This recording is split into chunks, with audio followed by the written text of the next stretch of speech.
தொழில்நுட்பத்தில் உலகம் வளர்ந்து விட்டது. ஆனா மனிதனுடைய மதிநுட்பம் குறைந்து கொண்டே போகிறது. எதை கேடு என்று நினைக்கின்றோமோ அதை வாங்கி இவன் குடிக்கின்றான். எவ்வளவு கஷ்டப்பட்டு சம்பாதிக்கிறான், வாழ்வதற்காகத்தானே உழைக்கிறான், பிறகு ஏன் சாவதற்காக குடிக்கிறான்? ஒரு கேள்வி வருதா இல்லையா? எவ்வளவு கஷ்டப்பட்டு சம்பாதிக்கிறான், மூட்டை தூக்குறான், பல மணி நேரங்களை செலவழித்து பொருளீட்டுகிறான். எதற்காக?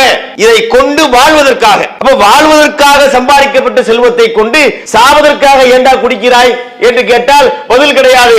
இப்படி குடிக்கின்ற காரணத்தினால் ஒரு குடும்பம் நடுத்தருவில் நிற்குது, மனைவியினுடைய வாழ்க்கை பாதிக்கப்படுகிறது, இல்லற வாழ்க்கை அங்கு இல்லாமல் போகிறது, பிள்ளைகளுடைய படிப்பு ஒன்றும் இல்லாமல் போகிறது, சமுதாயத்தில் அவருடைய குடும்பம் தலை குனிந்து நிற்கக்கூடிய ஒரு அவலநிலை ஏற்படுகிறது. இதை பற்றி எல்லாம் கவலை இல்லாமல் தான் இந்த குடிப்பழக்கத்திற்கு அவர்கள் அடிமையாகி கிடப்பதை நம்ம பார்க்கின்றோம். அஸ்ஸலாமு அலைக்கும் வரஹ்மத்துல்லாஹி வபரகாத்துஹு. கண்ணியத்திற்குரிய எல்லாம் வல்ல ஏக இறைவனின் நல்லடியார்களே, நாம் வாழுகிற இந்த உலகம் நாளுக்கு நாள் மாறிக்கொண்டே வருவதை